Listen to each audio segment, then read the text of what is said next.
Okay. All right, let's get started, guys. I hope you have downloaded chapter number 6, Enterprise Risk Management, Evaluating Corporate and Reputational Risk in order to make strategic marketing decisions. All right. So now, one of the fundamental questions I need to ask you is, what is your exposure to risk? Are you exposed to risk? Have you in your lifetime ever managed risk? Have you taken any risks? Have you quantified risks? And what is your overall attitude towards risks? In about business risks, in general, living life is also a risk, especially now. So from the day you are born, that is also a risk, right? Being born is a huge risk. A lot of people, don't make it as well. There are some deaths also when people are born, right? So that is, being born is also a risk. Then going through your childhood is also a risk. Making the right choice of career, your first job, your career choice also can be a risk. Marriage, one of the biggest risks, right? So you see, when you really look at it, living life is a risk. So is risk taking a bad thing? Actually, it isn't. Some people, even in companies, see this word risk as a dirty word, as a bad word. In fact, all of us take risks. If you are living, that means you are a risk taker and a risk manager without you knowing it. But in our mind, we take risks that we can control. In our mind, there's a natural tendency, and we have learned through our childhood to understand the impact of taking a risk. Even driving on the road is a risk. Taking a flight is a risk. Sometimes if you are in the classroom right now, that is also a risk because you are inside a building. The projector can fall on your head. A wall can collapse. So whatever you do is a risk. And doing nothing is also a risk. Hello? In life, if you do something, it's also a risk. If you do nothing, it's also a risk. So you have to take risks. Everyone needs to take risks. So what kind of risks can we take? And what is the process we need to follow? As an organization, there are some theories. But many of these theories can be applied to your general life. That's why marketing is a transformational discipline. You can apply all these theories that we are talking about to yourself, right? Before you apply to a product, a brand, a company, apply some of these theories to yourself because you're also a product. You're also a brand. Don't forget that. I always look at it that way. How can I apply this theory to myself? Right. So what is a risk? As per the definition, it is something that can have an impact, and the nature of damage tends to be the organization, and its strategies, resources, and plans will be impacted or damaged. Right? So it is something that can impact something good.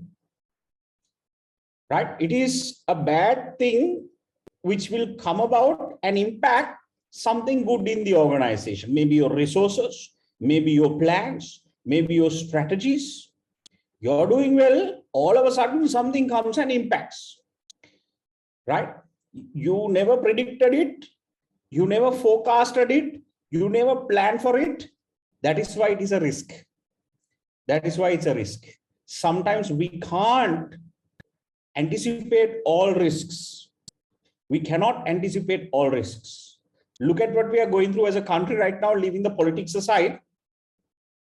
Whoever knew we would come through this risk in 2022? Whoever knew we will have this kind of problems? Right? We never thought so, right? And now COVID is also almost gone. But we still can't fathom because none of us anticipated this perhaps 5 years ago. Will we ever come to this situation? And that is exactly what risks are about. It is something that you don't anticipate. It is something that is wild, something that is out there that you laugh and say, it can't happen to us. It will happen to everyone else, but it won't happen to me. It's really funny, right? We always think that way, no? It can happen to everyone, but to me, it won't happen.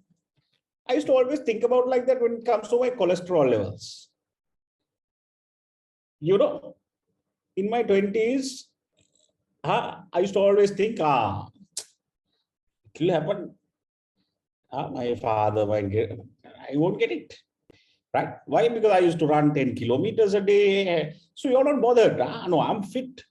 But then the older you get, the moment you jump 35 only, you go and take a test and realize, my God, this is hereditary. It can run in the family. No matter how fit you are, you can get it. So my point is, what you think you will not get are the kinds of risks that come about unplanned and surprise you.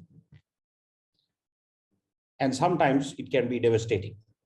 So you have to think about even an outside chance of something that will happen. If it does happen, are you ready?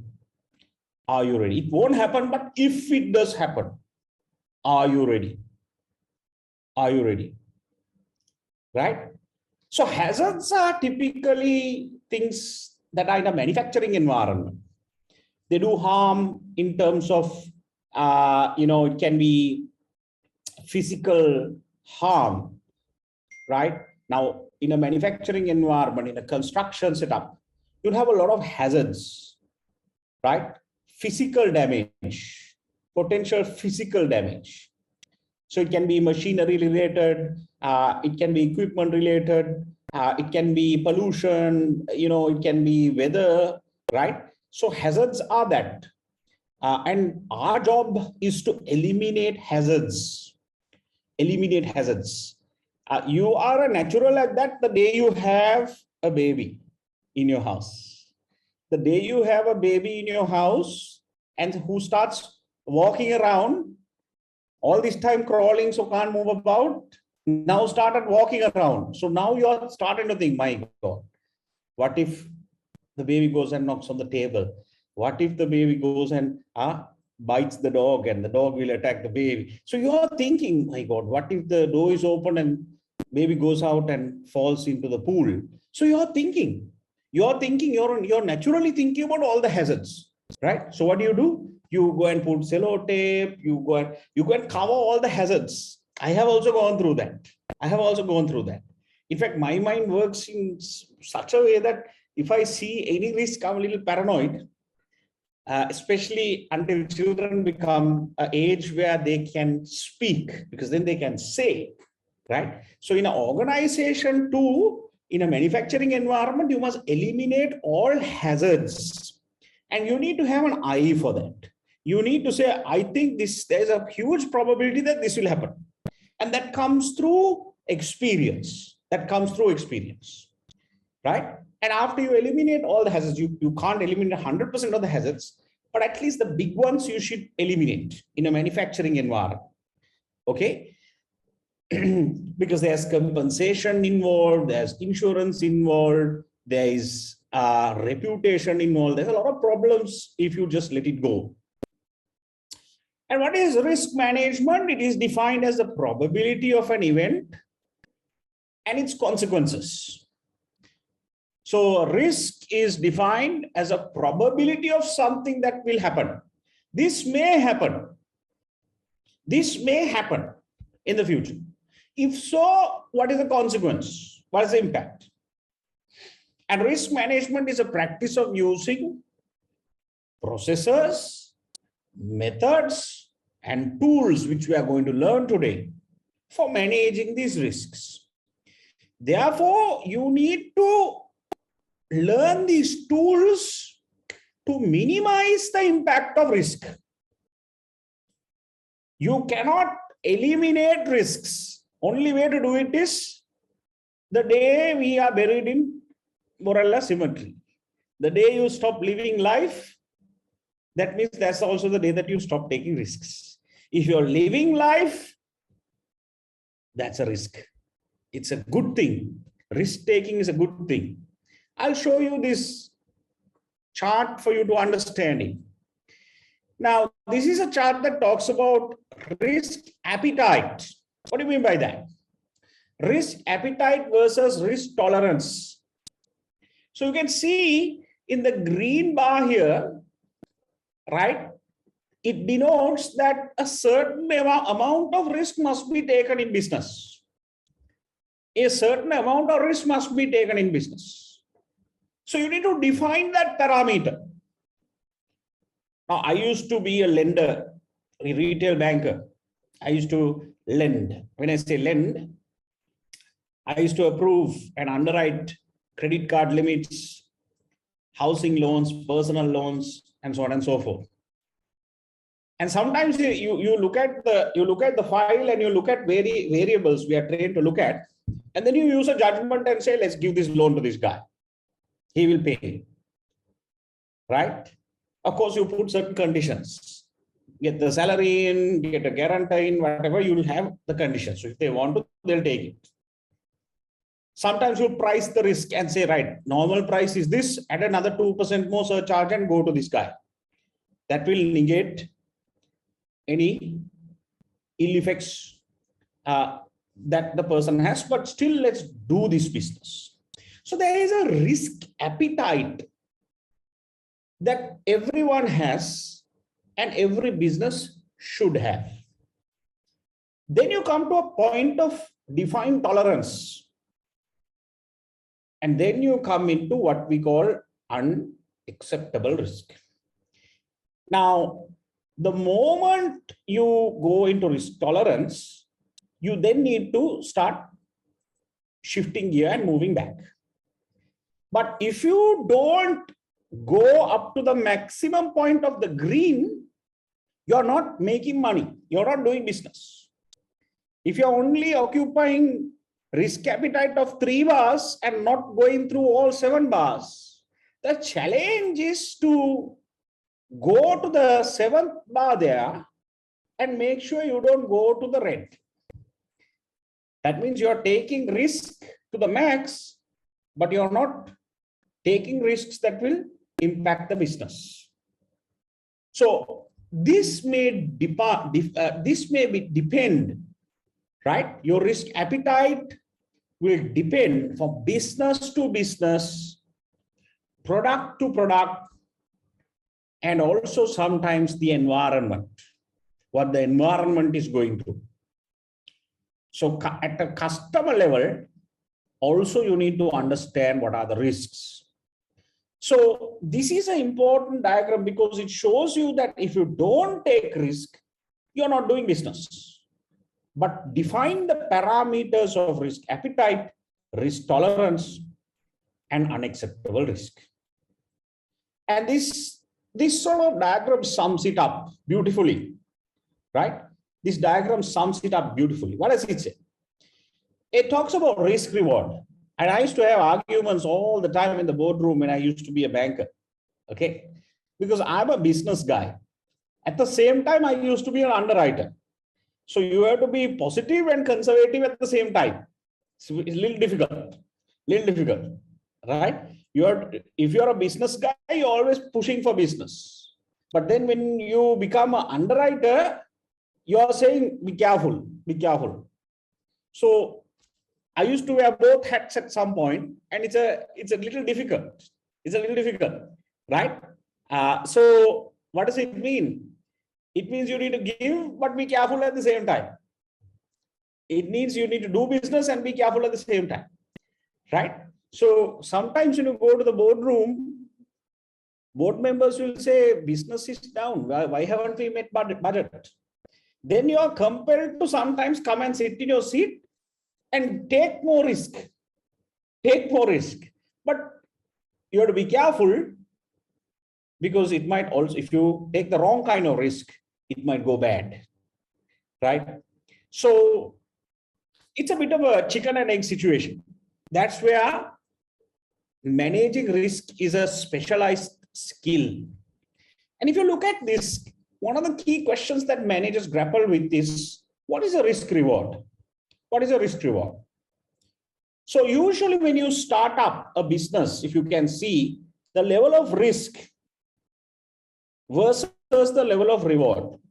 So when you start, perhaps your level of risk, right, is fairly high, and your reward is fairly low, startup, right? And over time, even as you grow your business, your level of risk remains high and your reward also is high. That's a good place to be in, right? Risk is high, reward is also high. Then even as you reach some level of maturity in your industry, in your business, right, your reward is still high, but your level of risk reduces because you've gone through the learning curve effect, economies of scale. And over time, your risk and your reward become both low. And that's when you start declining, right? So it's a nice cyclical effect of risk reward. Question is, where do you want to be? Level of risk high, level of reward also high. And if your level of reward is greater than the risk that you're taking, you need to take the risk. You need to take the risk, right? So if you don't, then you will either move into any of the other boxes which are less optimized. So strategic risks, this guy Archer in his book spoke about the importance of understanding risks that will impact the strategy of the organization. As strategists, we need to look at what are the risks that will impact the corporate and the business unit strategies of the organization. That is critical. That is critical. That is critical. So you have to ask yourself constantly, how do I scan the macro micro environment? How can I keep my antennas open? What will this budget 2022 in November bring about to our business? Threats, opportunities. Given the dollar crisis right now and the flotation of the dollar, which we don't really know what it's going to be tomorrow. Now I heard today it's almost 290. It's very difficult. We are pricing our business, we are other courses, we are pricing it every day. Every day we are pricing it and repricing it. Dollar goes up, we are pricing it, dollar comes down, we are repricing it. Can't help. You have to now revisit your strategies and review your strategies daily in an extremely volatile environment. So understanding the uncertainties and the macro impact, the micro impact that can have on your strategies, impacting your corporate strategy as well as your business strategy is critical. Is critical. Now, whistleblowing is a term that can be used to understand any malpractice, any issues related to corporate governance, any corruption related issues that are happening, or any policy violations or deviations unauthorized happening in your organization. So now I used to work for a couple of banks. Whistleblowing is a very big, important, we have a whistleblowing policy in the bank, which means Because when you say a bank, sometimes you have 3,000, 4,000, 5,000 staff. Depends on the size of the bank. Now, sometimes if you are heading a department, you might have 150, 200 staff. My last job as the head of retail banking, I had about 450 staff. And they're all over the countryside, all over the countryside. So now, sometimes as the head of retail, if a customer gives me a bribe to approve a loan, and I have the authority to do it, I have the authority up to 50 million, give a housing loan. Now, if a customer comes and says, can you approve my housing loan, Louis? I will give you 1 million rupees. I went to so many other banks. They said, no, but can you do this? Meet me at Barista. I'll give you 1 million cash. Approve my loan. Now, let's say I go and take that decision and I justify that decision. Down the line, after I make my decision, it goes to 3-4 people who will suspect, hey, Louis has done something wrong here. And he's overly justifying this file. He's overly justifying this customer. He's gone beyond his parameters. He can be my boss, but I need to whistleblow. I need to go and tell the head of risk or the CEO or the compliance department in the bank or the head of audit. I have to go and have a chat. I'm just an executive, but I have to go and tell something fishy is happening. Please protect my name. Don't disclose my name. It's a confidential thing. But one of my senior bosses, I suspect something. That is called whistleblowing. That's called whistleblowing. So Edward Snowden was a whistleblower, right? He was a whistleblower against the US government, right? And then we have so many others who are global. WikiLeaks is another one, right? Julian Assange. And there are so many whistleblowers, okay, who come about and say, here's evidence. I think there's something going wrong. So I think it's an important policy to have in a company, because then everyone will be careful to work within a defined parameter of risk, a policy for risk. Don't go outside that. And therefore, you know, there are a lot of people watching you. In fact, to be very honest with you, you know, in banking, they take risk to a different level actually. Because banking involves money, right? Your depositors' money and the lenders that you're lending to. So they take risk to another completely different level. I need to tell you all that. Non-bankers, so because you don't know, bankers take risk to a completely different level. So we look at so many kinds of, we will call it Basel III standards. They are global standards, right? PCI, DSS, which is IT related, data security, cyber security and data protection, and how you encrypt and decrypt. So we look at crazy things and make a lot of investments to manage risk within a bank. But still, with all those protocols, there are a lot of people who make a lot of policy violations, fraud, theft, and also sometimes not so deliberate, but mistakes also. Very senior people, right? We've also seen a lot of large-scale fraud happening, right? That is because you don't have a strong whistleblowing policy. Because somewhere down the line, someone sees something going wrong, they need to go ahead, but they need to have a confidence that their name won't be exposed if they blow a whistle and say something is wrong. So this is a very good practice to institutionalize, right? To keep everyone in check and balance.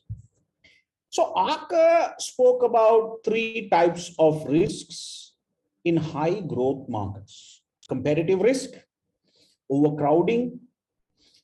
Sometimes you might see changes in the marketing changes in technology, market stagnation, price wars, and then you'll have certain limitations, limiting factors.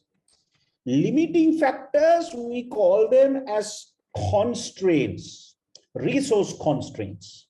And sometimes limiting factors, you need to always ask, what are my constraints in this business? What are the things that inhibit me, limit me, stifle me in growing? Which means your strategy is getting impacted. So most often, inhibitions or limitations or constraints come about because of resources, can be human resources, can be financial resources, can be physical resources, can be capital, right? Or competencies, skills, know-how, knowledge, constraint, right? So these are all important risks that we need to identify. Then this is from a textbook, which is fairly useful, which talks about some of the fundamental benefits of risk management. Now, I'm not going to go through all these points because they are fairly straightforward. But there are financial benefits, obviously, right? Your losses will be curtailed. You can make more profits in terms of growth, productive growth, safe investments. You then have infrastructure related benefits, right? You have reputational benefits. There are some companies who take very good risks. They quantify risks and they analyze risks, and their investments are properly diverted, right? So you have you earn a reputation. You satisfy regulators, right? Good publicity, enhanced shareholder value, which means your share price will increase, your brand equity will increase.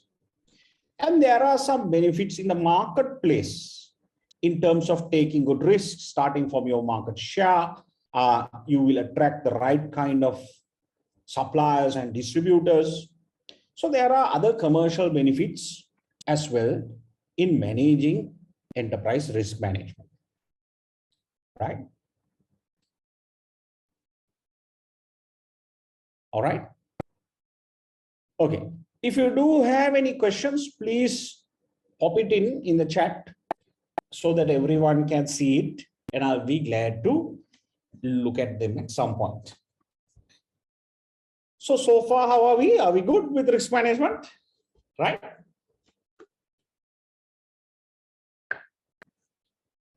All right. Now, this is something critical, which talks about the stages of risk management.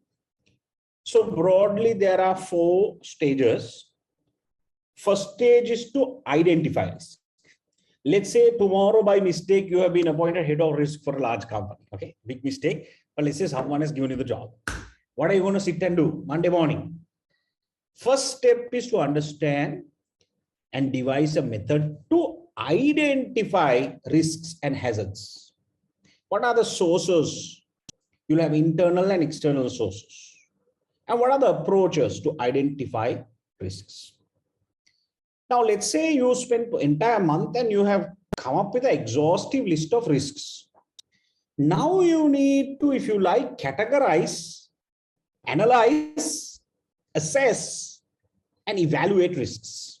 So you have a long list of risks. Let's say you are the risk manager of John Keel. So you are the risk manager of MAs or Brandix or something like that. Now you have walked everywhere. You've spoken to all the departments, went to the factory. You've gone into various places, touch points, and you assimilated all the risks. Now you have files and files and files and files of types of risks and probabilities of occurrence. Now you have to somehow find a way to analyze and categorize these risks. So we are going to learn some tools around that. Then the third step is, how do you take each risk that you have categorized based on impact, based on probability, severity, and then start with the most severe risk that can happen highest impact, and then start devising risk mitigation strategies. How do you mitigate risks? How do you mitigate risks? Right? So there are risk mitigation strategies available, which we are going to discuss. Now, this might take a long time for you to do. You can't do this overnight in a large company. And finally, you need to ensure that there is a risk framework, a risk policy, risk reporting framework at a corporate business unit level and a functional operational level, all the way to a tactical frontline level. Everyone should be aware of the risk policies and what their role should be in identifying, analyzing, and reporting risks that they see in the organization. And if you effectively do that, you then will be classified as a culture that is mindful of risk in the organization.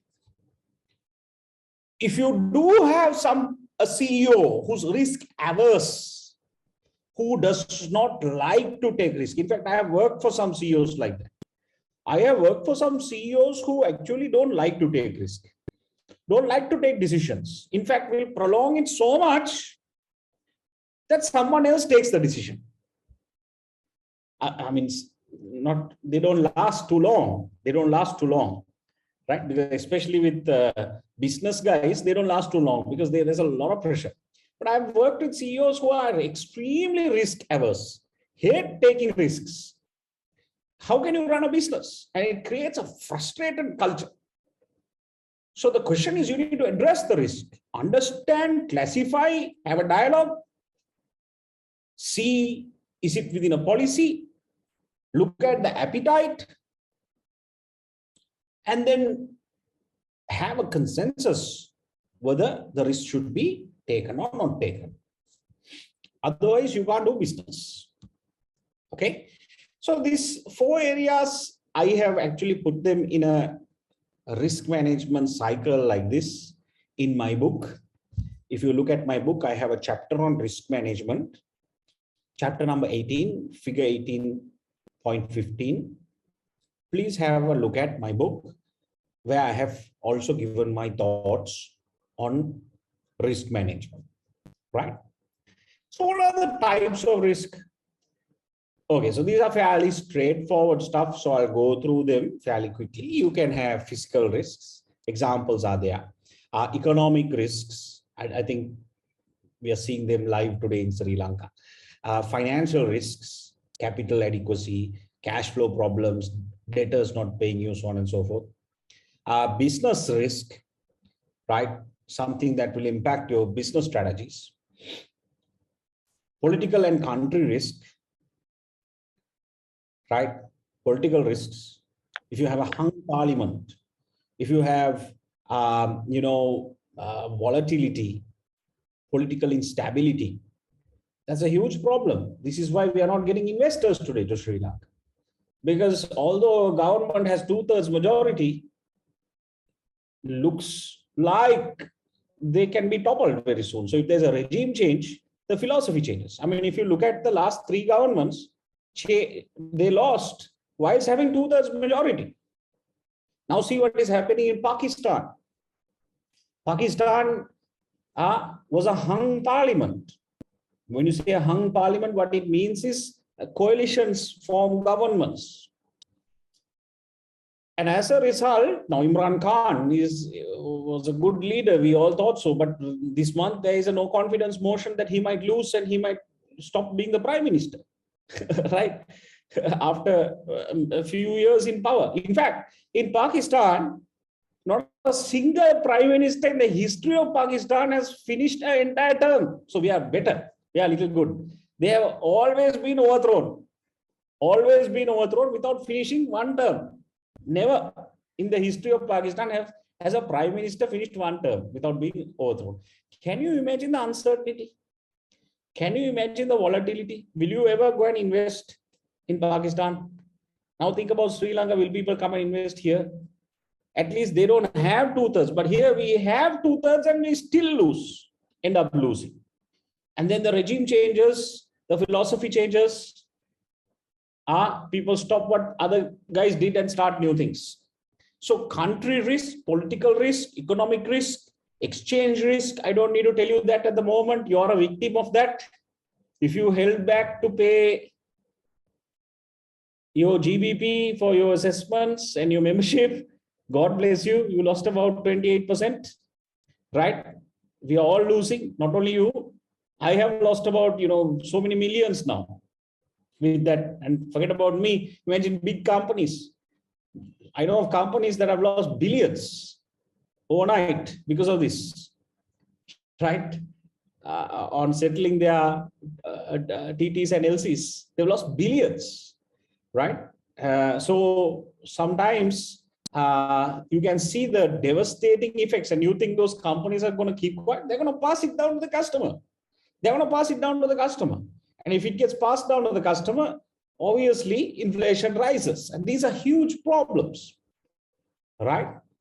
So information risk is a big problem today. Cybersecurity is increasingly becoming a very big risk. As marketers, you might not be exposed to cybersecurity, especially in Sri Lanka, we're a very small market. But cybersecurity is a big, hot topic. It's a big industry in terms of protecting information and preemptively trying to sort of preempt.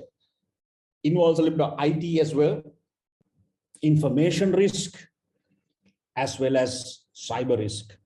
Big problem, right? Reputational risks. All these things at the end of the day will boil down to impacting your reputation. Sometimes, guys, with the advent of social media and the digital landscape growing today, I think you're doing a subject on this, on reputation. Sometimes all the reputation you build over the years can be lost with one viral video, and your brand value will start to erode. We all saw how Ronaldo moved that Coca-Cola bottle and put a water bottle, and how Coca-Cola stock started to come down. We sometimes see if Elon Musk tweets something, if he tweets about a company and he's bought a solar panel or something for his house, you see the stock price of that solar company just going through the roof. Same thing happens downwards also. If he says this game is a bad game for children, immediately that game usage starts to drop. One tweet. So my point is, reputation management today has got tougher because of all the viral content. Sometimes you are not really even done. It's not you, but someone takes a fake video and starts circulating with your company's image. This happened to a restaurant I know in Sri Lanka, right? Right? The front image was taken, and then the other footage was some other restaurant. And that went viral in Colombo so much that that restaurant had to close down. The restaurant had to close down. And you did absolutely nothing. Some idiot took that picture and did the video. And when it gets forwarded so many times, so fast, when you wake up in the morning and look at it, you don't know, thousands of millions of people have seen it. Right? So there's very little you can do. This is the problem. Digital evolution has a lot of opportunities and threats, right? So it can damage your reputation. So political legal risks are classified here. We discussed them. Business risks can be operational, can be fraud, can be contractual risk, commodity risks, strategic risks, economic credit bubbles, economic cycles from boom to bust, country ratings, collapse of financial institutions, and there can be so many kinds of economic risks. Financial risks, again, currency is one, interest rate risk is another. We see now the rates going up, the Fed rates being cut in the US. Sri Lanka, we are volatile. We are exposed to what's happening in the West. Even if the West sneezes, we are going to get affected big time, right? Especially now, given our reserves. So gearing risk, the amount of money you have to fund your projects, and raising capital for new projects. So sometimes you might have your debtors not paying you, which will impact your working capital cycle. And you can't order new raw materials. You can't pay your suppliers because your customers have not paid you, and you can't go and pressure them too much. They'll say, we won't do business with you again. But your suppliers are pressuring you. So it's a huge problem. It's a huge problem. So you need to manage your working capital cycle. Cyber risks is a technological risk, data protection, and all these digital related technological risks. So as you know, cyber risks has many kinds of sub areas, from phishing, viruses, malware, password attacks, all these are the kinds of technological terminology that we use. But cyber attacks and cyber risks are big problems. Hacking to all these things, right? Password related, malware, viruses, these are big problems for companies, right? Overnight, you'll get impacted with these. It's going to cost you a lot of money in terms of responding. If you do have, today there's ransomware. People come and steal, and they ask you to put cryptocurrency somewhere for you to give your data back to you, or not leak the data to the public. They hold you at ransom. And if you don't pay those, millions of dollars they ask you to pay, they will do it. And there are companies that were not paid and they have done it. And you can't catch those guys because it's some company in Cyprus or some company far away. You don't know who they are. You can't go there and try and pay the police to try and catch them. It's very difficult. So you end up paying it. And that's why prevention is the best way with cybersecurity. You have to invest a lot of money, especially in technical resources, both in hardware and software, and people who can prevent it through firewalls, other various kinds of technical measures they can take, password protection. That's why in our companies, when we work, they say, don't share your password. They say you have to log out of your screen if you are getting up from your chair. You have to log out immediately. You have to have firewall protection. Good old days, they didn't allow us to log into our account, our internet account from our Blackberries or from home, but now you have to allow it. So you can imagine with all that, there is a lot of cyber-related security issues that will come about. And it continues to be a very big area and a big problem. Environmental risks. Again, here, the physical risks you sometimes cannot avoid. I mean, in Sri Lanka, we have huge droughts, which we are going to experience in the month of April, right? On top of all this, imagine, on top of all the issues that we're having right now, when we start having the April drought, is going to be a disaster. And then we have the monsoon rains that come about, 2 seasons of rains that come and play havoc, right? Floods, right? So you see, we have our fair share of environmental risks, natural disasters. Of course, we don't have the tsunamis and the tornadoes as frequent as we have in other countries like Indonesia and in the States, but we have our fair share of environmental hazards. And manufacturing can be impacted, supply chains can be impacted. So you need to really be, you know that this is going to come about. Actually, even the seasons you can predict. You know it's going to happen. So you need to plan for it. You need to plan for it, especially if you're a manufacturing organization. Service organization, not so much impacted. But one of the things that you need to have to prevent environmental disaster, especially in a manufacturing operation, or even a service organization is to have a, what we call a disaster recovery site. A disaster recovery site. That means if you are in a particular building, overnight if something happens, you must have another disaster recovery mock site set up somewhere with laptops and firewalls and all the hardware and the software, so that someone can move in there and the operation continues. Especially if you're a bank, the operation can't stop. Right? Let's say your credit cards are down, your system is down. This happened to us once. We were using a system in India.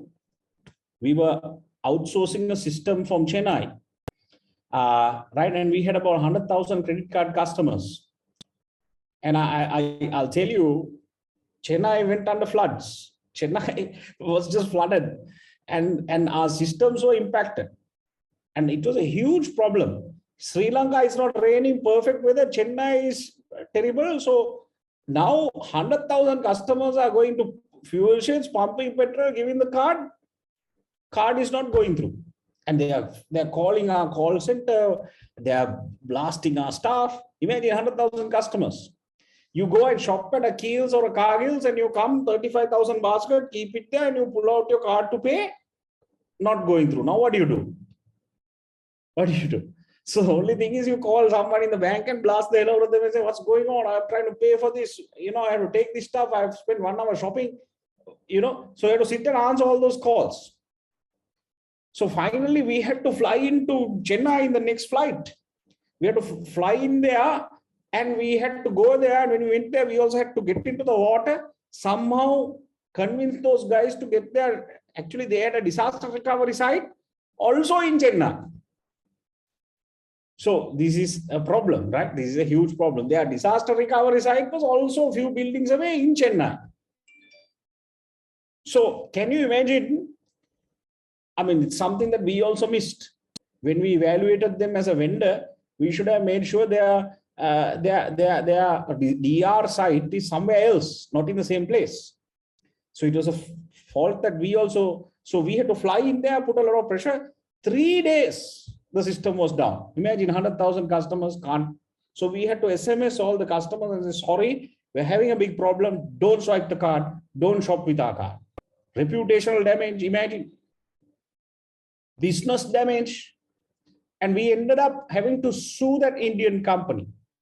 We had to sue the Indian company. And some level of damages were taken by them. But to them also, what they are saying is natural disaster. Right? These are disasters that we didn't predict this. Floods and things like that. Who can predict? Only God. So as per our contract, natural disasters, so they had to, we stopped paying them after some point, but big problem. So you can see these are huge issues. So you need to foresee all these issues. Scenario plan. Attempt to predict the future. What will happen? What if this happens? But what if this happens? No, both those won't happen, but what if this happens? That's like, the cricket team saying, what if Kusal Mendis plays today? No, Kusal Mendis won't play today. But what if Dimut Karunaratne scores a century? No, he's not even in the one-day squad. What if this guy takes a hat-trick? So you're thinking about all the what ifs. Sometimes all of them what ifs don't work. Some other what if works. No? So that is the problem with risk. So it's very difficult to predict the future, but with experience, you get better at it. You can never eliminate it. Reputational risk. Right? Big problem can destroy a good company and erode shareholder value overnight. Again, if you're a company operating in international markets and you're going to get a case study, which is a multinational company, your case study will be on a global organization.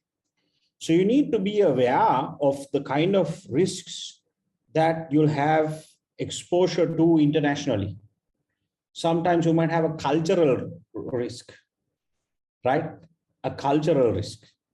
If there is litigation, right, then we had to pay for that, whatever that ship that came with the pourer, right? We had to pay for it in dollars. We paid a massive amount because they went to Singapore and they sued us. They went to Singapore and sued us. So before we got sued, which will include the legal cost also, we agreed saying, okay, 75% or whatever percent, we'll pay that, right? We don't want it, right? But we'll have to pay it because it is China, right? So you can see all these are issues. Credit related items in transit can have a problem, right? I think last year there was a ship stuck in between the canal, right? I can't remember which canal it was, right? There was a ship stuck. Can you remember that ship was stuck inside the canal and thousands of other ships could not pass through I think the Panama Canal. Thousands of ships couldn't pass through. And as a result, entire global supply chain was impacted for about 2-3 weeks because the ship could not move. It had got stuck, right? So these are completely things that are out of your control. Who can ever predict something like that will happen? But you have to think of all the outside chances, and whatever you think that won't happen, end up happening, right? So that is the best way. Now, what do you mean by residual risk? So we talk about inherent risk versus residual risks. So you see, sometimes we plan and plan and plan, right? And we talk about eliminating risks. But after all the controls, as you can see this diagram here, there are inherent risks. We put them, we subject them through controls, right? But still there is an amount of risk that is remaining. Therefore, as per the definition, residual risk is the risk remaining after efforts have been made to reduce the inherent risk. Even by reducing the inherent risk, still there is a component of residual or remaining risks available, right? Now, one of the things that you can do in an organization that you want to bring about a good risk management culture, right? A risk management mindset and a risk management culture in the organization. If you want to achieve that, one of the things you can do is to give each department a risk register.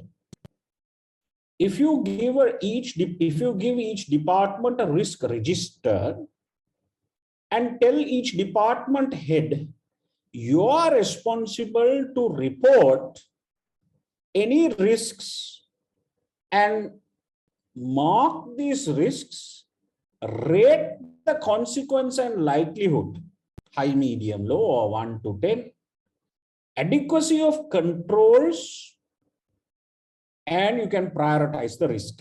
Sign off and share it every Monday morning with the head of risk of the company. So it is like a register that you get bottom up, where you start registering any new risks that you see. Because the problem with risk is it is evolving. It is not static. Every week, every day, every month, every quarter, you will be exposed to new risks. And then you need to capture them somewhere. So I remember we used to have an award, an annual award, where if there was certain risks that come about during the year, which have been captured by department heads proactively, at the end of the year, the CEO will give the manager of that department award saying, well done. That means that guy has the foresight, the strategic foresight to reasonably predict that these risks will come about during the year and impact the business. So you give them an award, a medal, a certificate, and say, well done. You have done a good job in anticipating and predicting the risks. So risk register is an important exercise. And then you can have internal sources of risks. Remember, risk is something that is not only macro and micro, which is external. You can also have risks from within the organization, right? For management incompetence, lack of leadership. You can have systems related, process related, technological risks, financial risks, right? And also customer related complaints and so on and so forth. So internal sources of risk can also be probable, and sometimes you need to do the same thing you do with external risks and try and predict the internal risks.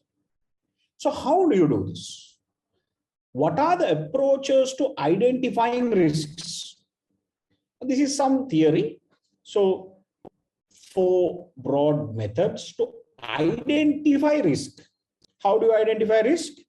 The first method is ask yourself the question, are there any risks that will impact my objectives or goals?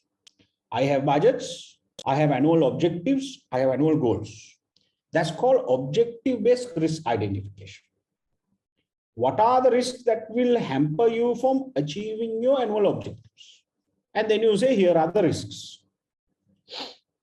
A second way is resource-based risk identification. What are the types of resources you lack? And that can be a source of identifying risk. Functional audit-based risk identification. This is that annual audit. Remember, the finance guys come and sit in your department, take all the receipt books out, take all the invoices out. They drink plenty with you, eat lunch with you, all that, and they write a report at the end of it saying, these fellows are not doing this. They're nasty, That's their job. That's their job. Those finance auditors that come and sit with you every year, nasty fellows. And then they come and eat and drink with you, and then they have put 150 audit comments. Right? They put 150 audit comments. You feel like poisoning them next time when they come, right? They put a lot of audit comments, and now you have to sit and write long responses to all these audit comments. I'm sure you have exposed this, right? You have exposure to this. So that is also a good exercise for the organization, because you'd rather have your auditors capture through a functional audit than the risk actually happening and no one identifying them, right? Scenario planning is another good way of identifying risk. So what is scenario planning? We did this. Scenario planning is to look at the base case, business case, best case, and the worst case.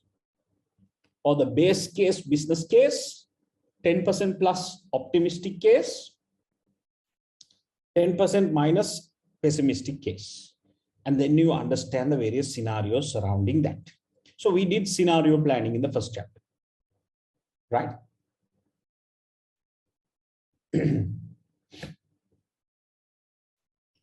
All right. Any questions? Anything you want to clarify? I have been going on and on. Anything you want to clarify? Can you please give me a thumbs up if you understand? If you don't understand, you can put another sign. Can you give me some feedback? Do you understand? Am I going too fast, or is it just what I say makes sense? Or can you give me some feedback? Hey, we don't understand what you're saying. Can you type something? Yes, no. Am I? Yeah, all good. Can elaborate the difference between objective-based and resource-based difference?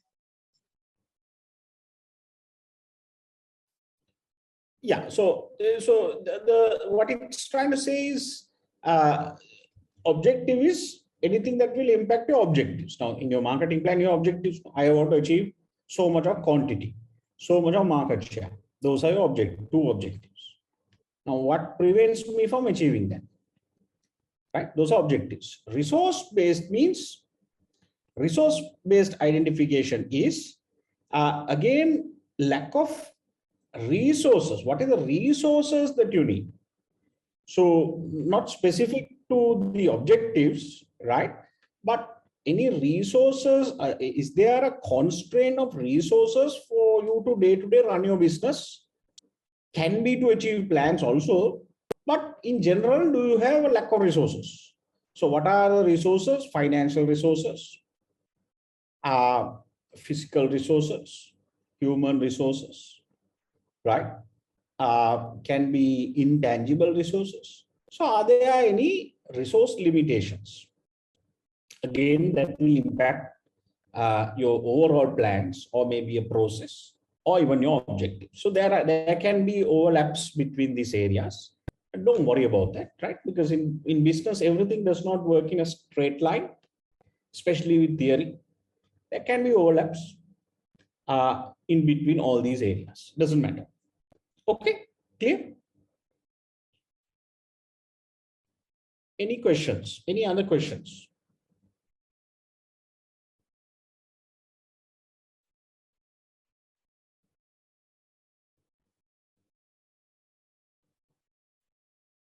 Yeah, objectives are smart objectives or goals, right? Project management.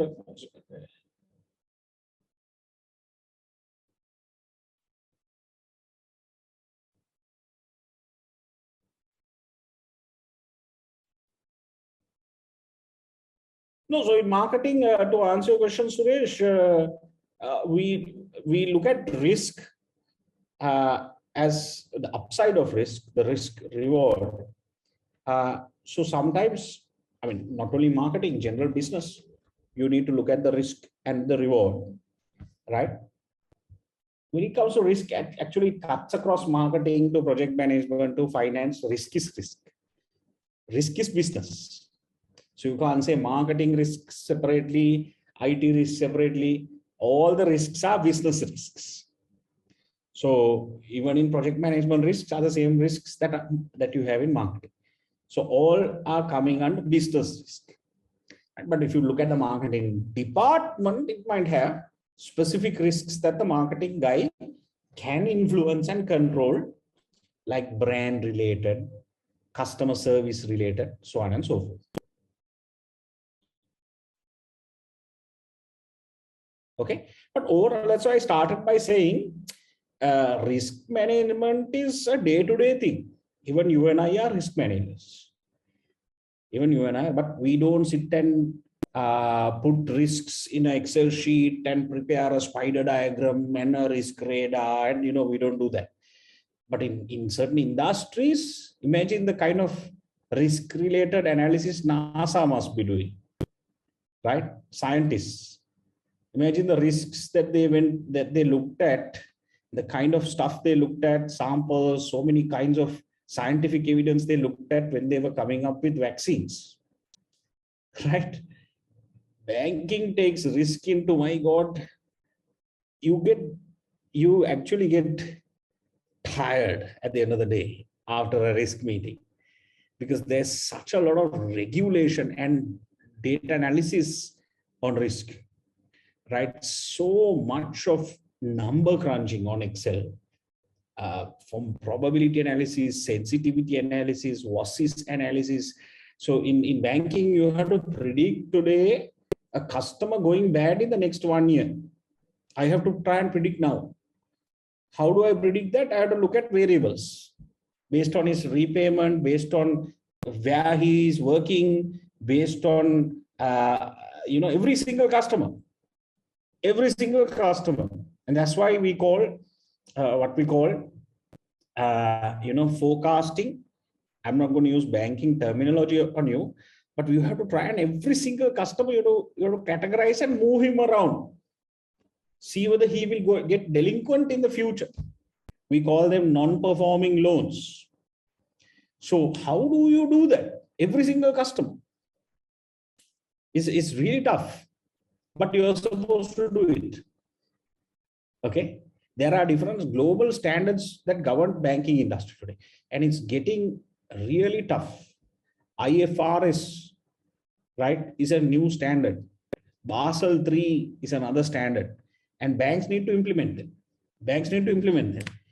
And sometimes you don't have the kind of expertise also in Sri Lanka, the kind of knowledge. So you have to import it from either India or the West because there's such a lot of technical jargon in all there, right? Because banks and all have to report their find the listed companies. So investors look at these things. So risk management in the banking industry takes it to the next level. Okay. Nice, but sometimes little too much. Okay. Okay. So we call this the probability impact matrix. Now, there are so many authors who have done this matrix. So this talks about 4 risk mitigation strategies, right? So if the probability of something happening is low, of a risk happening is low, but the severity of the impact or the severity of the risk is also low, right? Then you can accept that risk. But the probability is high, the severity is high, abandon that risk. Abandon that risk, right? Probability is high, severity is low, reduce that risk. There are certain things you can do to reduce, like outsourcing. Probability is low, severity is high, transfer that risk. So there are so many authors who have come up with various versions of this model. It doesn't matter. I will give you some examples. First one is, how do you avoid the risk? Don't undertake the strategy. Example, if you think I need to grow my business by going into China in a certain industry, but the Chinese market is sometimes closed. They won't let you repatriate your profits. All right, then don't go there.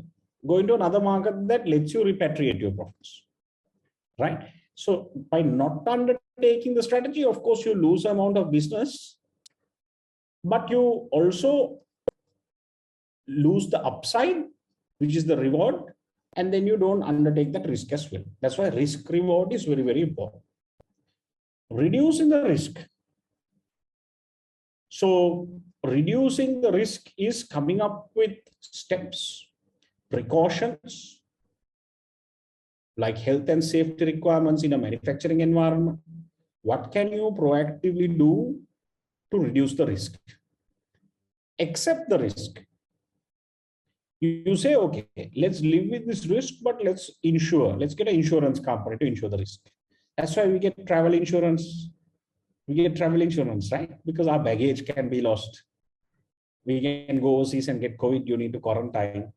So you get a travel insurance. Why? You want to go on the holiday, but if it happens, then you'll be paid by the insurance company. Transferring the risk. You can outsource it. Now, some companies may have labor unionization. So if you have a problem with your labor that unionize, especially in a manufacturing environment, if they all protest saying, give us 5,000 increase, now dollar has gone up, we can't live with the salaries. Give us 5,000 increase, otherwise you won't come to work for 1 month. And they come to work, but they stay outside the factory. They don't go in.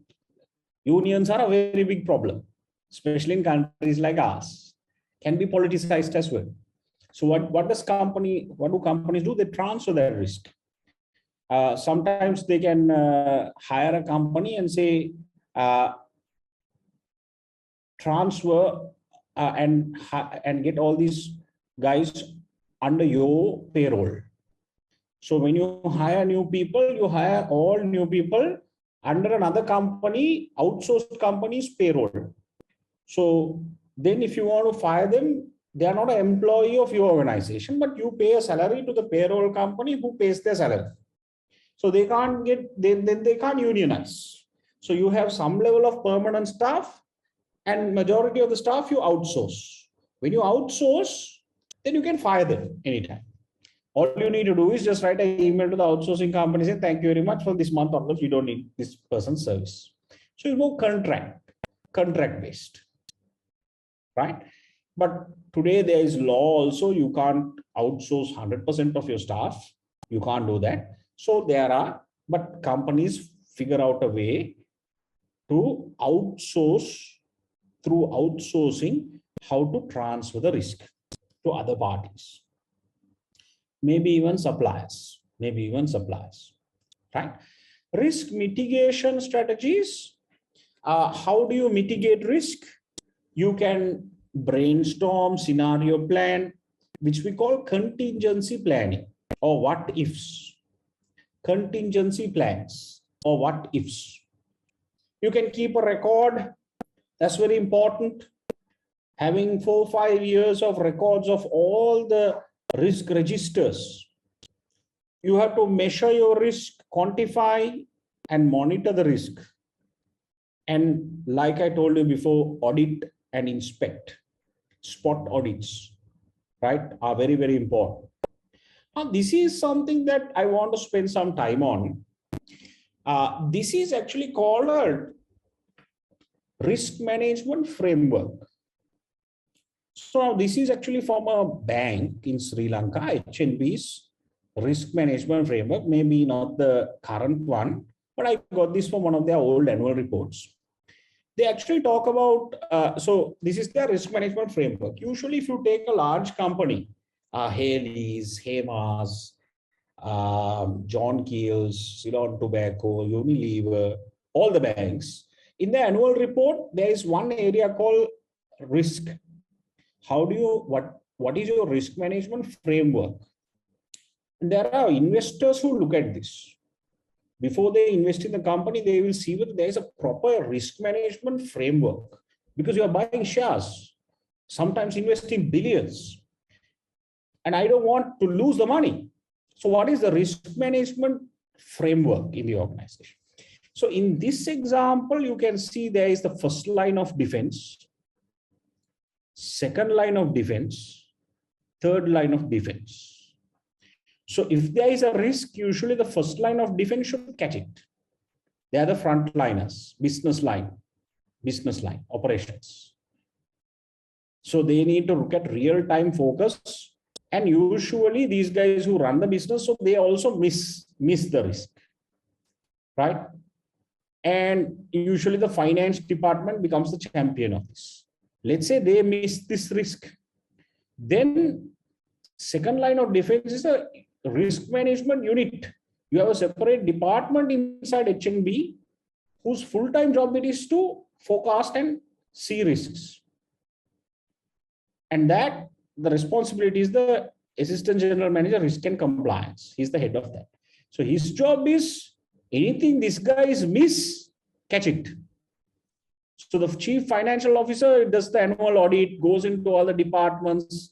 He looks at all the books. He looks at all the receipts. He does all that. But sometimes fraud can happen here, right? Still with all this checking, fraud can happen, or some risk, operational risk, control risk, cyber security. So then this guy's full-time job, second line of defense, is to catch that. So he has to assess the risk, monitor the risk. So his job is to be the head of risk and compliance. Now, if this guy also misses it, again, there's a third line of defense called the internal auditor. There's another department called the internal audit department. That guy has to catch anything that this guy has not catched. And if all three of them miss a risk, there is at a board level a committee set up amongst the board of directors in a bank called the Board Risk and Audit Committee. Their job is to look at a board level, strategic level, any risk that first line, second line, and third line misses. Still, even with all these parameters, there are risks that happen. Even with all these parameters and meetings. So these guys meet once a week, these guys meet once a week, these guys meet once a week, these guys meet once a month. Even with all those meetings, still risk go through cracks. So you can see, but it's important to have this first line of defense, second line of defense, third line of defense, and board level discussion of risk. This is not a board meeting. This is a separate board subcommittee to discuss only risk management, not business, not business. They only discuss risk, right? And I have sat through these meetings. Is very, very long. It takes half a day, and you wear the risk hat and you sit and all you do is sit and discuss all the risks that you identified and probabilities and impact of what macro, micro, and internal risks can impact the business, right? Here's another example. Here's another example of a risk management framework. This is from the Toyota company. This is from the Toyota company. So spend some time looking at some annual reports to understand how to structure a risk management framework. It's a nice diagram like this. Sometimes can be a little complicated. This diagram talks about how a company in its risk management process, right in bullseye, the center there, should also incorporate a risk architecture, risk strategies, and risk protocols. This terminology might be important for you to discuss and recommend if you do get a question. So what do you mean by risk architecture?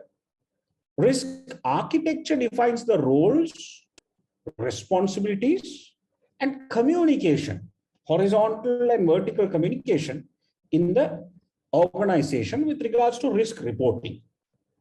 Risk reporting. Risk strategy is the risk appetite, risk attitudes, the philosophy, what is the tolerance level defined in the risk management policy. Who can take approvals? What is the delegated authorities? Everyone can't approve everything, right? Usually a manager can approve 50,000 loan, senior manager 500,000 loan, DGM 5 million loan, CEO 50 million loan. Above that, housing loan has to go to the board of directors, monthly meeting, right? So like that, there is a delegated authority that is given for each level. So all defined by a policy in the organization.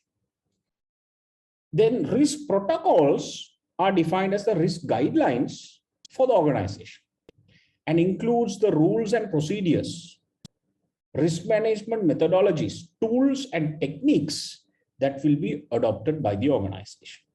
So acquaint yourself with this terminology. You're not supposed to study them because you're doing assignment. But if you do get assignment, you know, look at some of these slides and try and employ these terms in your answer. Now, the scope of risk talks about the 3 levels of risk. Risk can be understood, discussed at a strategic level, at a board level.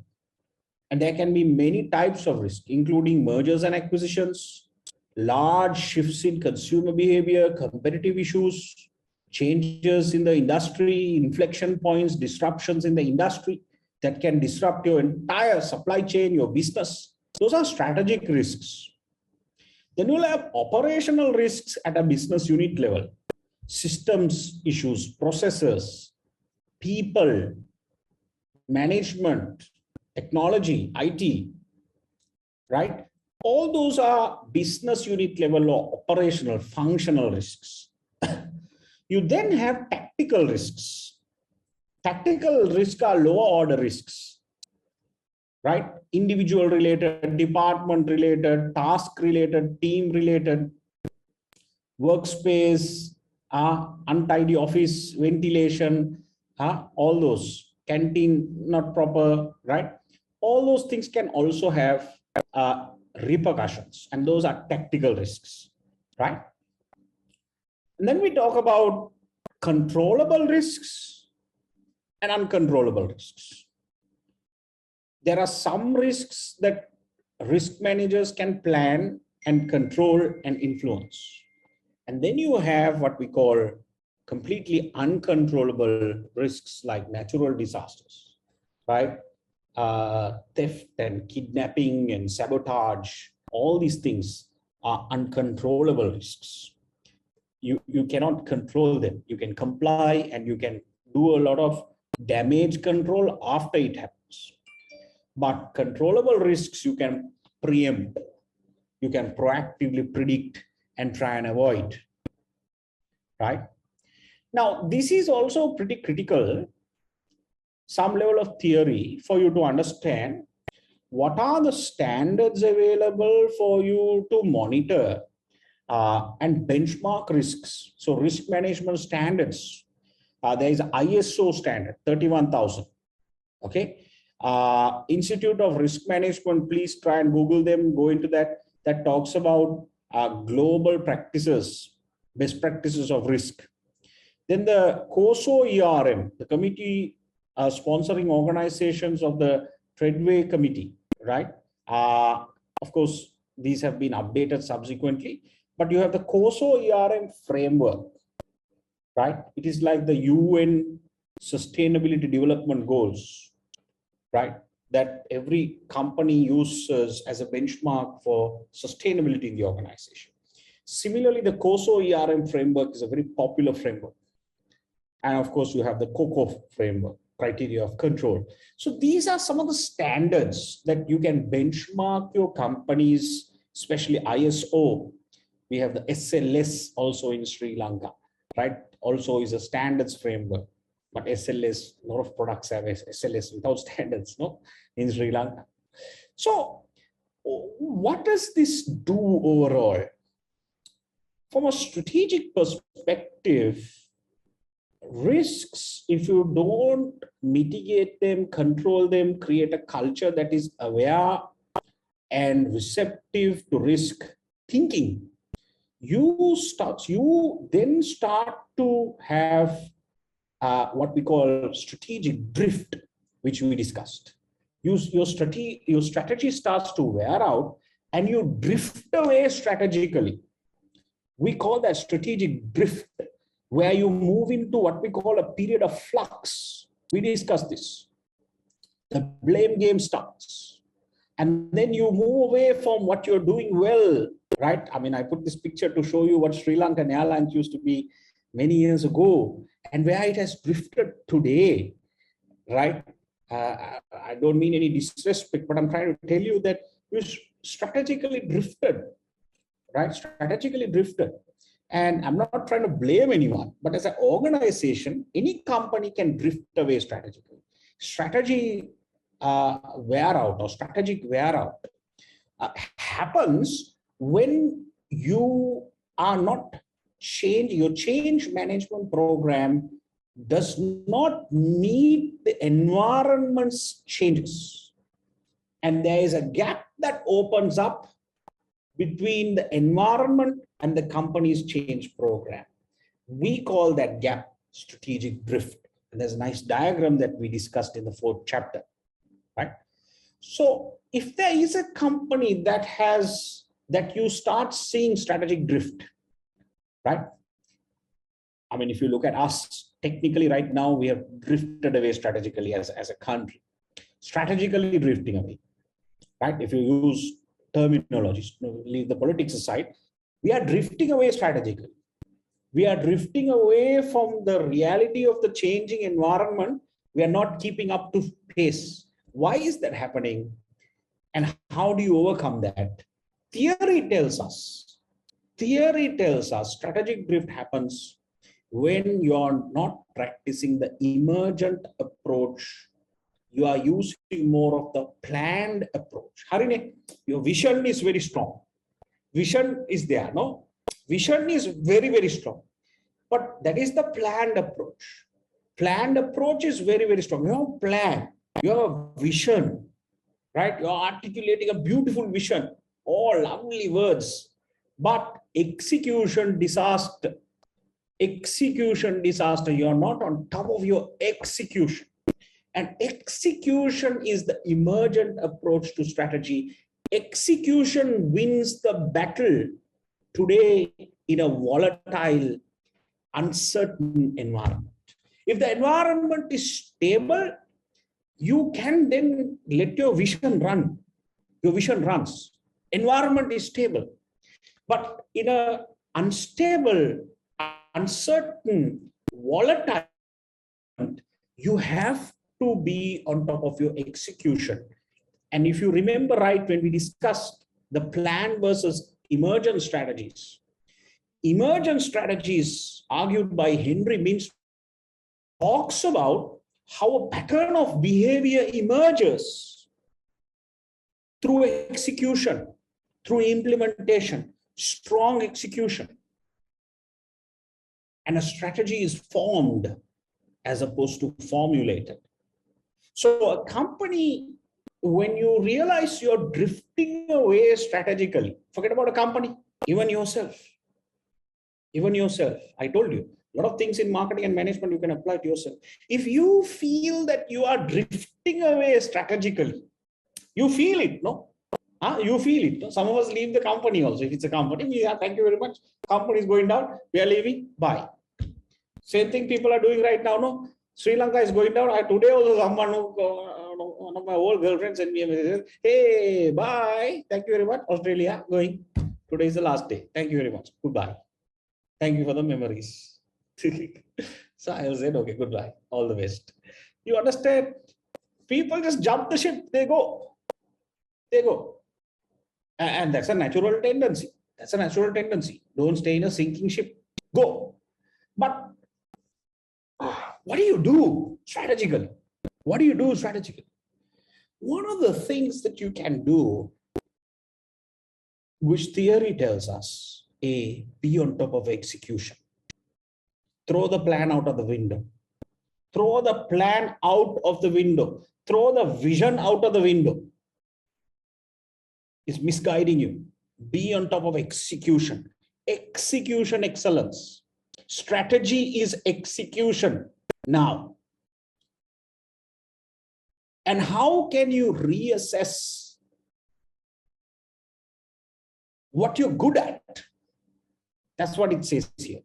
How does the firm reassess its strategic capabilities, what you're good at, and use them to exploit new opportunities? So I'd like to ask, when you are personally going through a bad patch, rough patch, and you feel you're drifting away strategically, one of the things that you have to take a pen and paper and start thinking is, what are my capabilities? What am I good at? And it's a bit of soul searching. Sometimes you really don't know what you're good at. Hello? You really don't know. You really not answered that question.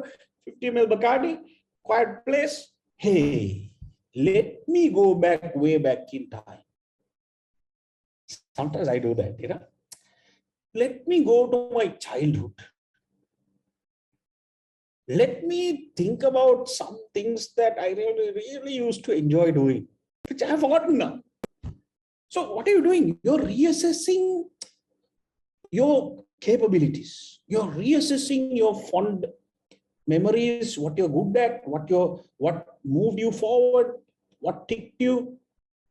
You're reassessing. You're reassessing what you're good at, because what you're not good at cannot be used in difficult times. It is only what you're good at, which are your strategic capabilities, which can be used as a bench, what I call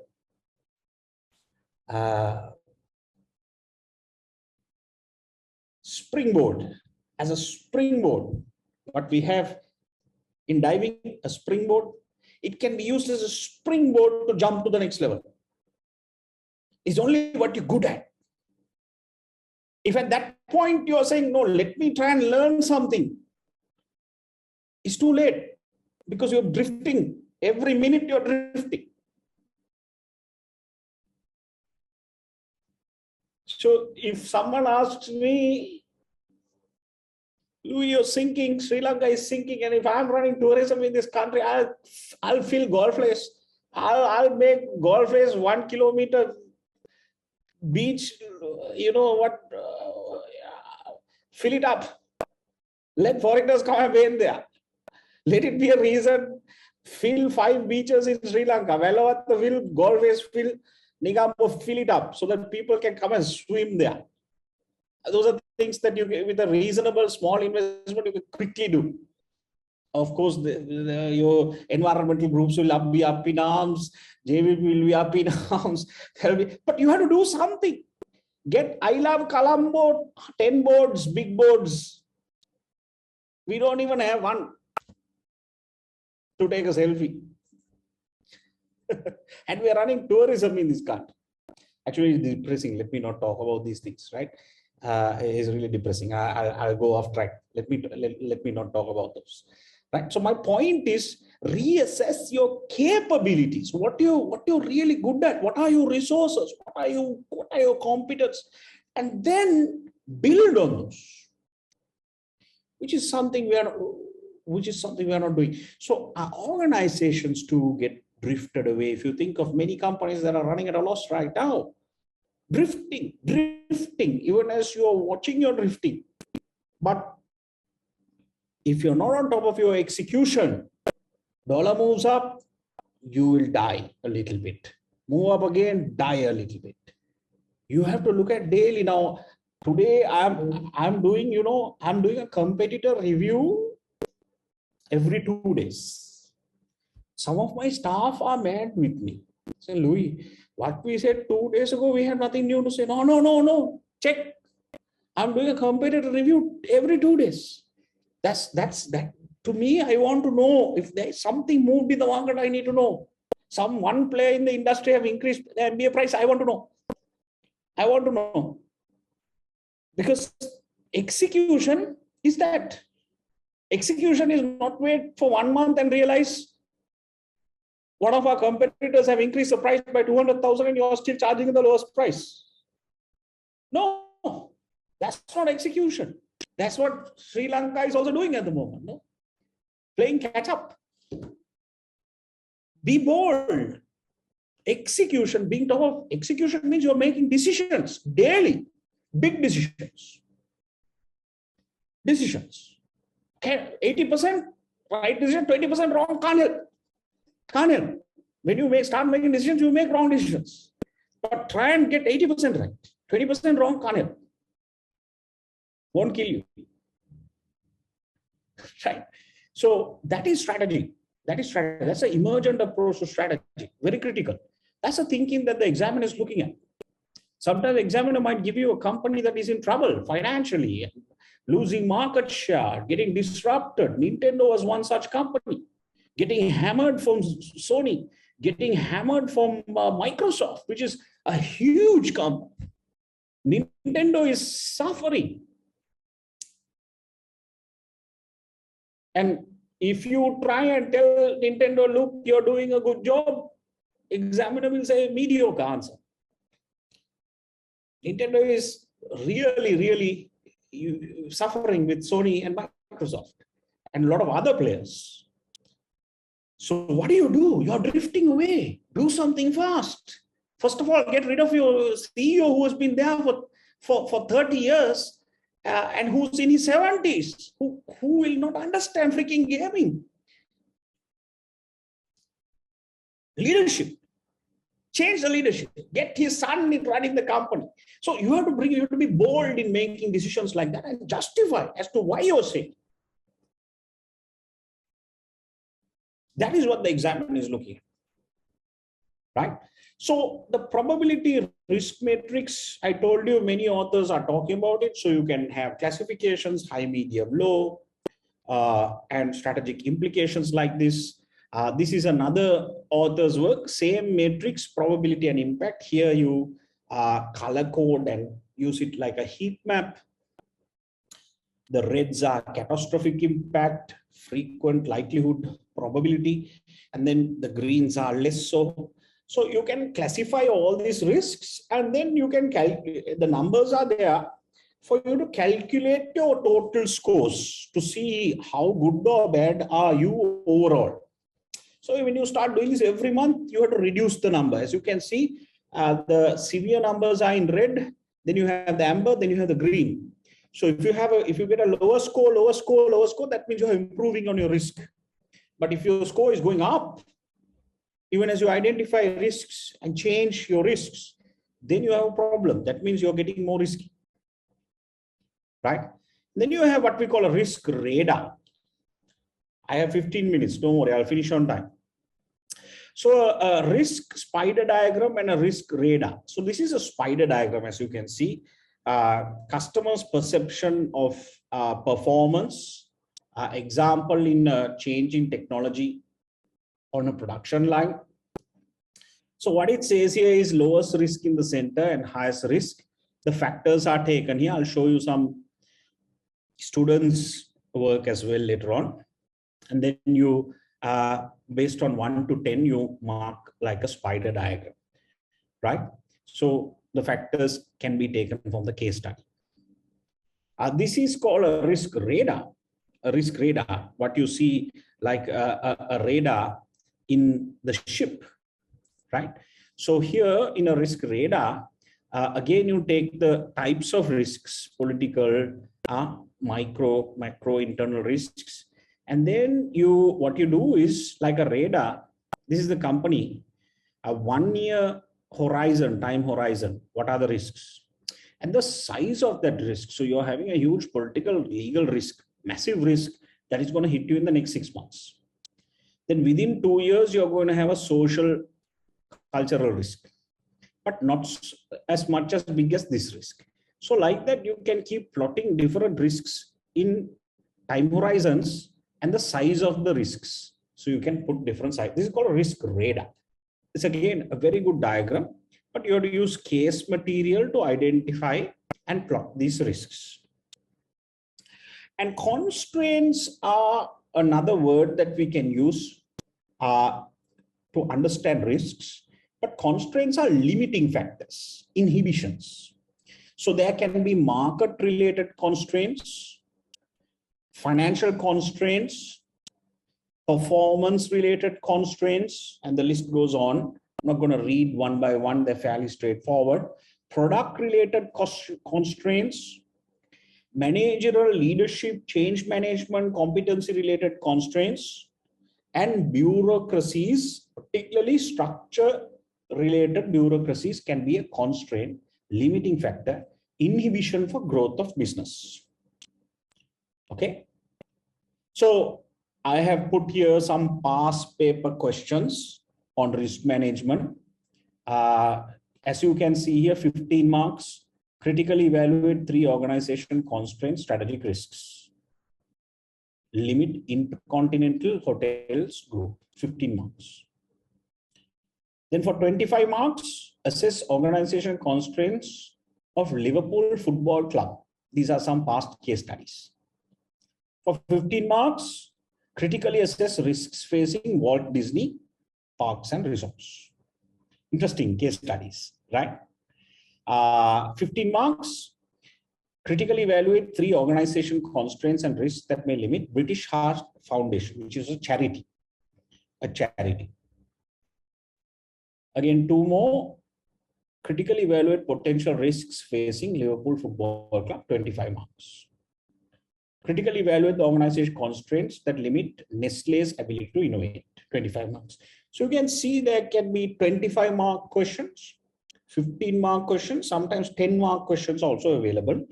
So we don't know how the examiner will structure it. Next month, 3 weeks from now, we will know.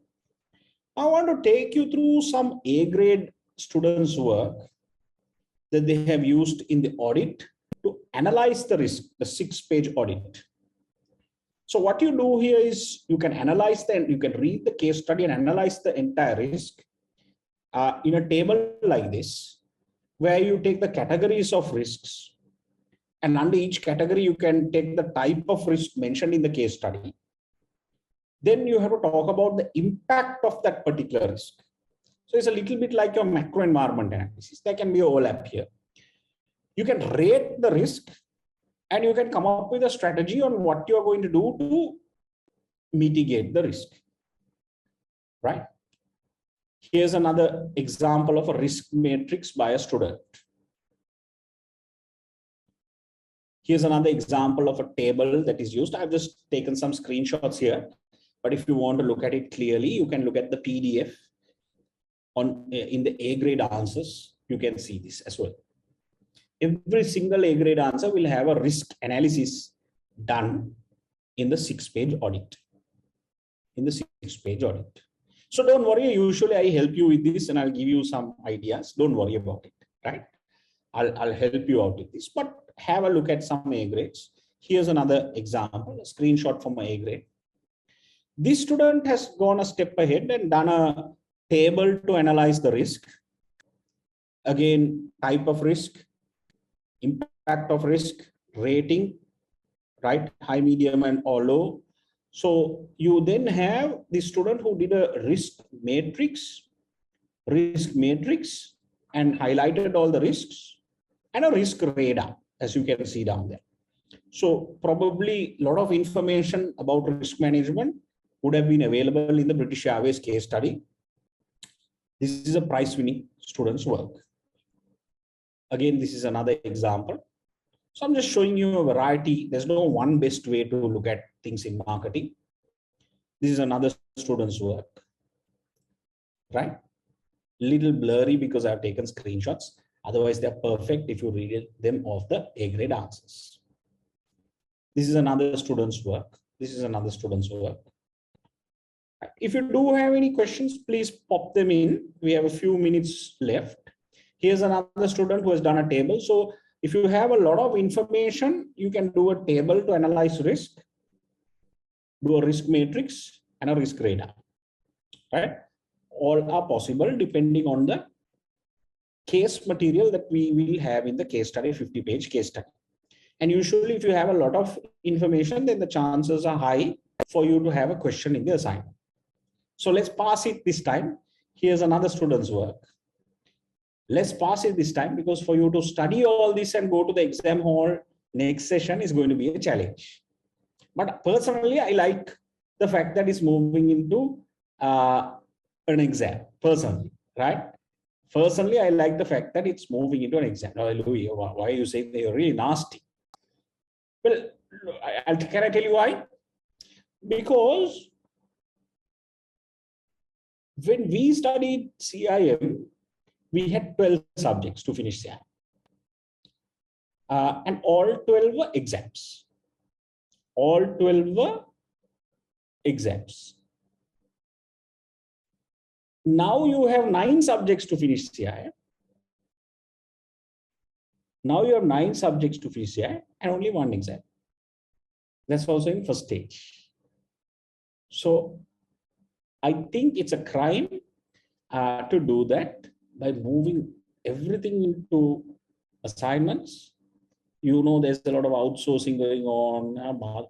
Today I had one of the mothers who called me and said, can you give me feedback for my daughter who's submitting the assignment in April, 2 days to go to submit April assessment. Mother is calling me and saying, can you give me the feedback? So I said, well, no, I can't give you full feedback. Your daughter, no, she's going to school. No, she's coming home. So I do this. And so a nice explanation from the mother. So I said, I'm sorry, you can't do the assignment for the student. And I certainly can't help support that, right? No, lights are going off, student is not in the frame of mind. So I can't understand what purpose there is. It's a paper qualification you're trying to, it serves no purpose in life. I'm telling you. I get a lot of these requests. Yesterday I had a student who called me and said, here, sir, big favor, I'm going for this company interview, 5 questions, tell me exactly what to say, management training, exactly what to say. I can't understand anything they're saying. I really can't understand any of these questions. Tell me exactly what to say with all your strategy words, tell me everything. So I looked at it and I'm like, what, do I help this student or not help this student? Because if you go there and pass the interview with everything I'm saying, but then every day in the job, she'll call me and ask me what to do now, right? So you see, that is a very short-sighted way of looking at life. Cutting corners, outsourcing, getting someone else to do, you are actually ruining your life. Because you think then you are qualified and all that, but when you get the chance to do the job, you'll be disaster. Therefore, it is rather better for you to be unqualified. So please be genuine about this and do your work, because you are never going to go up in life by not transforming from within. Please understand that. Life is not about piling qualifications. Life is about transforming from within. That's very, very important. Don't cheat yourself. You will suffer one day. Right? So with that thought, that's about it for the 6th chapter. Any questions? Anything to clarify?